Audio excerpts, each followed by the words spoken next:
என்னை கேட்டருளும். என்னை கேட்டருளும் தொலைக்காட்சி ஊழியத்திற்கு உங்களை அன்புடன் வரவேற்கிறோம். உம்மை காணாமல் இருந்தால் என்ன பயன்? உம்மை தேடாமல் இருந்தால் என்ன பலன்? ஏசப்பா எல்லாம் நீரே, ஏசப்பா எல்லாம் நீரே, ஏசப்பா எல்லாம் நீரே.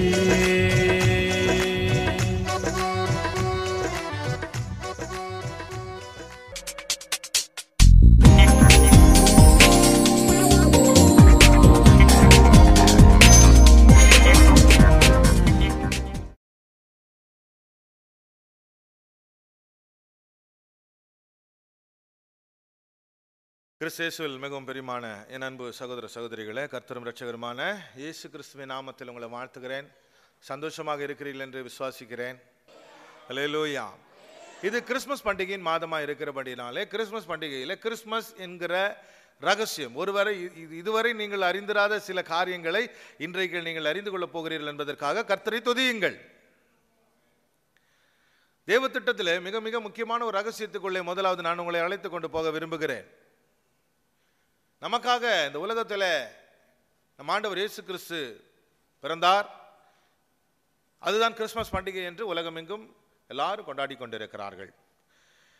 இந்த நாட்களில் கர்த்தர் தன்னுடைய திட்டத்தை நிறைவேற்றும்படியாக ஆதி நாட்களில் கொடுத்த வாக்குறுதியை வாக்குத்தத்தத்தை நிறைவேற்றும்படியாக கடைசி காலத்திலே அவர் மாம்சத்தில் வெளிப்படும்படியான ஒரு காலத்தை நியமித்தார். அந்த நாட்கள் கடந்து 2000 வருடங்களுக்கு மேலாகிவிட்டது. ஆண்டவருடைய பிறப்பு தான் மாம்சத்தின் பிறப்பு, அதுதான் கிறிஸ்மஸ் பண்டிகை. ஆமென். இன்னைக்கு நாம் கிறிஸ்துவர்களாக இருந்தாலும் அது ஒரு அடையாளமாகத்தான் நாம் பிறருக்கு சொல்லும்படியாக கிறிஸ்மஸ் பண்டிகையை கொண்டாடுகிறோம். கிறிஸ்மஸ் பண்டிகையிலே இந்த நாளிலே இந்த நேரத்தில் இந்த மணியிலே பிறந்தார் என்பது ஒரு அடையாளம். ஆமென். அநேக அறியாத ஜனங்களுக்கு அது புரியும்படியாக இயேசு கிறிஸ்து இந்த உலகத்திற்கு வந்தார் என்பதை வெளிப்படுத்தும்படியாக கிறிஸ்மஸ் பண்டிகை இருக்கிறது. ஆனால் இது தேவ சித்தத்திலே மறைந்திருக்கிற ஒரு ரகசியம். பிரியமானவர்களே, எப்படி வேதத்திலே கர்த்தருடைய வருகையும் கர்த்தருடைய திட்டமும் நிறைவேறுவதற்காக கர்த்தர் வைத்திருக்கிற மகாபிரிய தீர்க்க தரிசனங்கள் மூடப்பட்டு மறைந்து அது ஏற்ற காலத்தில் வெளிப்பட்டு கொண்டிருக்கிறதோ, அப்படி இந்த காலகட்டத்திலே கர்த்தருடைய வருகை குறித்து நாம் மிக மிக ஆயத்தமாக எச்சரிக்கையோடு காத்து கொண்டிருக்கிற வேளையிலே கிறிஸ்துவின் பிறப்பை குறித்து நாம் அறிந்து கொள்கிறதில் உற்சாகம் உள்ளவர்களாக இருக்க வேண்டும்.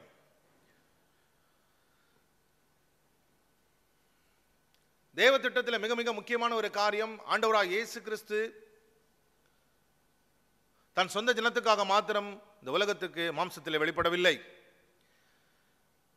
புறஜாதிகள் என்று சொல்லக்கூடிய உலகெங்கிலும் உள்ள ஜனங்கள், உலகெங்கிலும் உள்ள இந்த ஜனங்கள் எல்லாரையும் ரட்சிக்கும்படியாக அவர் இந்த உலகத்திற்கு வந்தார். மத்தேயு எழுதின சுவிசேஷத்தில் 1 அதிகாரத்திலே நாம் பார்க்கிறோம். 22வது வசனத்தில் ஒரு தீர்க்க தரிசனம் சொல்லுகிறது. தீர்க்கதரிசியின் மூலமாய் கர்த்தரால் உரைக்கப்பட்டது நிறைவேறும்படி இப்படியெல்லாம் நடந்தது என்று. 21வது வசனத்திலே ஒரு குமாரன், அவள் ஒரு குமாரனை பெறுவாள், அவளுக்கு இயேசு என்று பெயரிடுவாயாக, ஏனெனில் அவர் தமது ஜனங்களின் பாவங்களை நீக்கி அவர்களை ரட்சிப்பார் என்று இந்த வேதவசனம் சொல்லுகிறது. கவனியுங்கள், அவர் தமது ஜனங்களின் பாவங்கள் என்று சொல்லும் போது இந்த ஜனங்கள் யார் என்பதை முதலாவது நாம் நிதானிக்க வேண்டும். அது வெறும் இஸ்ரவேல் என்கிற தன்னுடைய எந்த குலத்தில் ஆண்டவர் பிறக்கிறாரோ இல்லை எந்த ஜனங்களை காத்து கொண்டு இருக்கிறார்களோ அவர்களுக்கு மாத்திரம் என்ற அர்த்தம் அல்ல.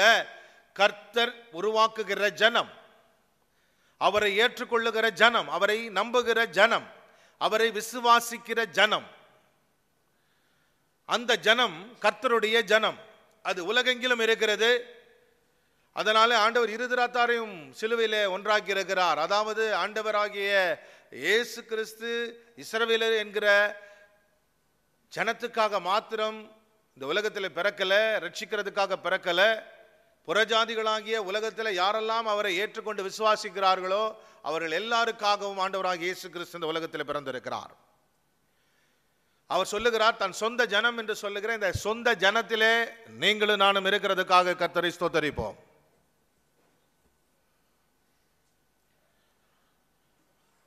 ஏசாயா தீர்க்கதரிசியின் புஸ்தகம் 9ஆம் அதிகாரத்திலே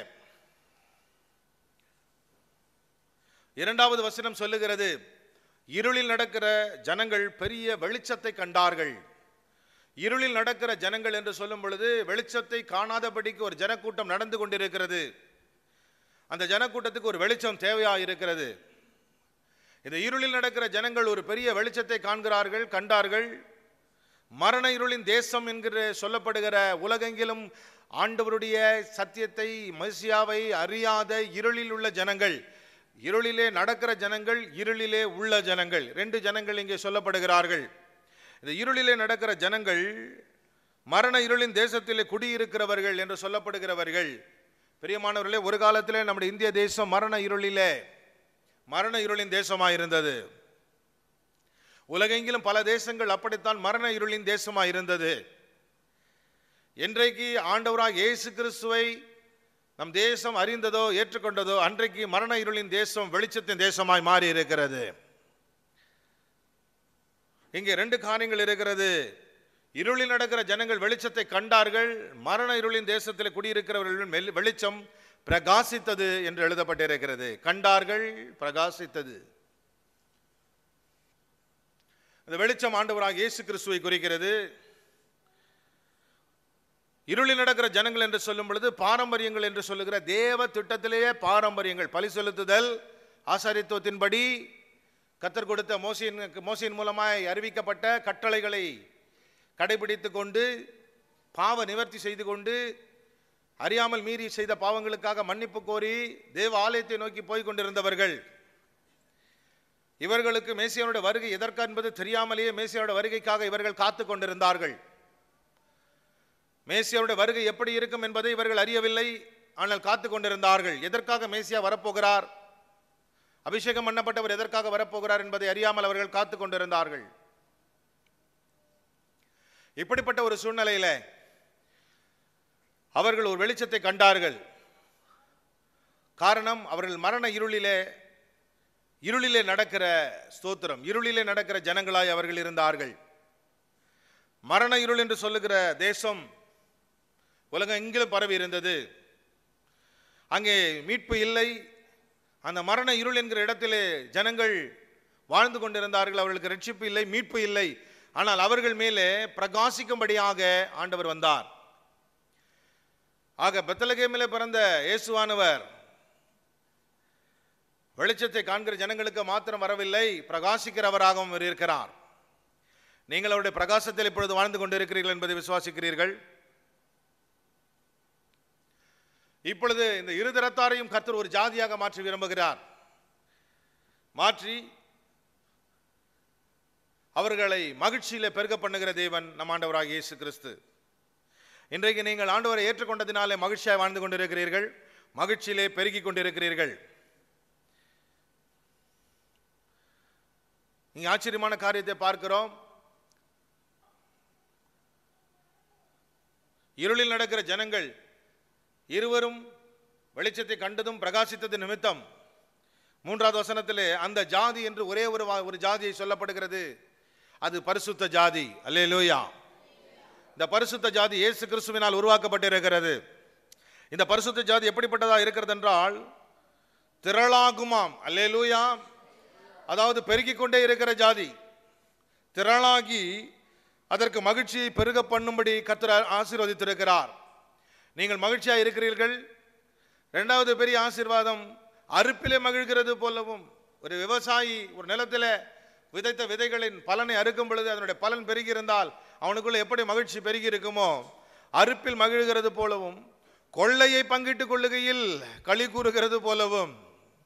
ஒரு கொள்ளையடித்தவன் எப்படி அந்த கொள்ளையிட்டதை பங்கிட்டுக் கொள்ளும் பொழுது ஆஹா எனக்கு கிடைத்தது என்று சொல்லி சந்தோஷப்படுகிறானோ, அப்படி உமக்கு முன்பாக மகிழ்கிற ஒரு திரள் கூட்ட தேவ ஜனத்தை கர்த்தர் எழுப்பியிருக்கிறார்.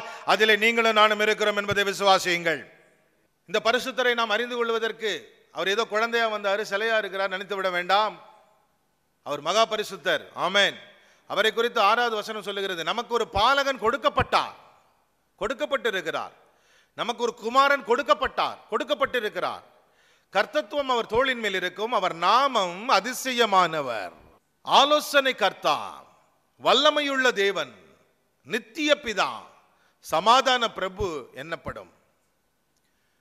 ஒரே ஒரு நாமத்தை மாத்திரம் ஆண்டவர் தரித்துக் கொண்டு வரவில்லை. கர்த்தத்துவம் அவர் தோளின் மேல் இருக்கிறதினாலே அவர் நாமம் அதிசயமானவர், ஆலோசனை கர்த்தா, வல்லமையுள்ள தேவன், நித்திய பிதா, சமாதான பிரபு, இப்படி பல நாமங்களை தரித்தவராய் இந்த திரள் கூட்டத்துக்கு மகிழ்ச்சியை பெருக பண்ணும்படியாக, அறுப்பிலே மகிழ்ந்து களி கூறும்படியாக, கொள்ளையிட்டவன் பகிர்ந்து கொள்ளுதல் கூட களி கூறுதலினால. ஆமென். மகிழ்தலுக்கும் களி கூறுதலுக்கும் வித்தியாசம் இருக்கிறது. மகிழ்தல் பரிசுத்த ஆவியானவரே வரும், களி கூறுதல் அபிஷேகத்தினாலே வரும். கர்த்தரால் தெரிந்து கொள்ளப்படுகிற ஜனம் அபிஷேகத்தில் நிறையும் பொழுது களி கூறுதல் உண்டாகும். தேவனை ஆராதிக்கும் பொழுது களி கூறுதலினாலே நாம் தேவனை ஆராதிக்கிறவர்களாக இருப்போம். அப்படிப்பட்ட ஒரு ஜெபம் உங்களுக்குள்ள இருந்தால் நீங்கள் ஆசீர்வதிக்கப்பட்ட ஒரு பரிசுத்தவான்களாக இருக்கிறீர்கள் என்ற அர்த்தம். நீங்கள் ஆராதிக்கும் பொழுது களி கூறுதலோடு தேவனை ஆராதித்துக் கொண்டிருந்தால், களி கூறுதலோடு தேவனை ஆராதித்தல், உற்சாகத்தோடு ஆடி பாடி தேவனை ஆராதித்தல், உலகத்தை மறந்து துதித்தல், கொள்ளையிலே பங்கிட்டுக் கொள்ளும் பொழுது ஏற்படுகிற களி கூறுதலை போல கர்த்தர் பரிசுத்த ஜனத்தை உருவாக்கும்படியாக இந்த உலகத்திலே வெளிச்சமாகவும் காணும்படியாக வெளிச்சமாகவும் பிரகாசிக்கும்படியாக வெளிச்சமாகவும் பிரவேசித்திருக்கிறார். அவர் ஆலோசனை கர்த்தர். ஆமென். அவர் அதிசயமானவர், வல்லமையுள்ள தேவன், அவர் நித்திய பிதா, சமாதான பிரபு. ஏதோ கிறிஸ்துமஸ் பண்டிகை ஒரு நாள் சந்தோஷமான நாள் அல்ல. இங்கே சொல்லப்பட்டிருக்கிற அவ்வளவு ஆசீர்வாதங்களை நம்ம மேல விழும்படியாக ஆண்டவர் வந்திருக்கிறார். அவர் நமக்கு அதிசயங்களை செய்கிறவர், நமக்கு ஆலோசனை கொடுக்கிற கர்த்தர், அவர் நமக்காக வல்லமையுள்ள தேவனாய் இருக்கிறார். அவர் என்றைக்கும் நமக்கு நித்திய தேவனாய் நித்திய பிதாவாய் இருக்கிறார். எப்பொழுதும் நமக்கு சமாதான பிரபுவாய் இருக்கிறார். கரமையத்தி ஒரு அல்லேலூயா சொல்லலாம். இந்த நாமங்களுக்கு நீங்கள் சுதந்திரவாளிகளாய் இருந்தால் நீங்கள் அவரை துதிக்கிறதில் அர்த்தமுள்ளவர்களாய் இருக்கிறீர்கள். நிச்சயமாக நீங்கள் இருளிலே இல்லை, உங்கள் மேலே வெளிச்சம் பிரகாசித்துக் கொண்டிருக்கிறது. அந்த வெளிச்சத்துக்கு பேரு கர்த்தராகிய இயேசு கிறிஸ்து என்கிற நாமம். கர்த்தர் உங்களை ஆசீர்வதிப்பாராக. எழுந்து நின்று கண்களை மூடி ஆண்டவரை நோக்கி பார்க்கலாம். இருந்தவரும் இருக்கின்றவரும் வருகிறவருமாக இருக்கிற சர்வ வல்லமையுள்ள எங்கள் தேவனாகிய கர்த்தாவே, அப்பா, இந்த ஆசீர்வதிக்கப்பட்ட அருமையான ஆண்டவரே செய்தி வேளையில் ஆண்டவரே இந்த வார்த்தைகளை கேட்ட உடைய பிள்ளைகளுக்காய் நான் துதிக்கிறேன். கர்த்தாவே, இந்த வார்த்தைகளை கேட்ட உடைய பிள்ளைகள் ஒவ்வொருவரும் கர்த்தாவே உடைய பரிசுத்தமுள்ள நாமத்தினாலே ஆசீர்வதிக்கப்படும்படியாக ஆண்டவரே உம்முடைய ஸ்தானத்தில் உம்முடைய நாமத்தின் மகத்துவங்களை அவர்கள் அறிந்தபடினால கர்த்தாவே, ஒரு பாலகனாய் உம்மை காணாதபடி, ஒரு குமாரனாய் உம்மை காணாதபடி, நீர் ஜீவனுள்ள தேவன் என்பதை அறிந்து கொள்ளத்தக்கதாக இந்த வார்த்தைகளை கேட்ட ஒவ்வொரு பிள்ளைகளும் கர்த்தாவே உடைய பரிசுத்தமுள்ள நாமத்தின் மேல் உள்ள அதிகாரத்தை சுமந்து கொண்டவர்களாய் இன்று முதல் காணப்படும்படியாக நான் ஜெபிக்கிறேன். ஆண்டவரே, தேவ வல்லமை ஒவ்வொருவரை தாங்கி தப்புவித்து ஏந்தி நடத்துவதாக பாதுகாத்துக் கொள்ளும் ஆசீர்வதியும். இயேசு கிறிஸ்துவின் மாறாத நாமத்தில் ஜெபிக்கிறேன் ஜீவனுள்ள நல்ல பிதாவே. ஆமென், ஆமென், ஆமென். கர்த்தர் உங்களை ஆசீர்வதித்து இருக்கிறார். அல்லேலூயா சொல்லுங்க. அல்லேலூயா, அல்லேலூயா. நீங்கள் கர்த்தரால் ஆசீர்வதிக்கப்பட்டவர்கள். ஆமென்.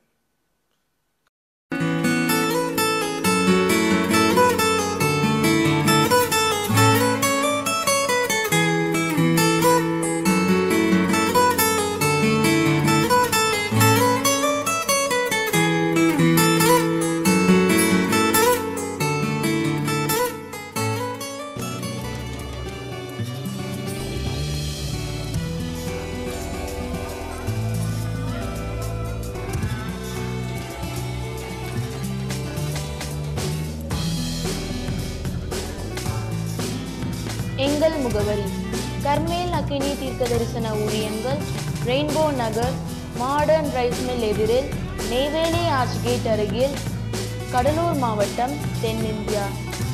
Our address: Camel Fire Prophetic Ministries, Rainbow Nagar, opposite to Modern Rice Mill, near Neyveli Archgate, Kadalur District, South India.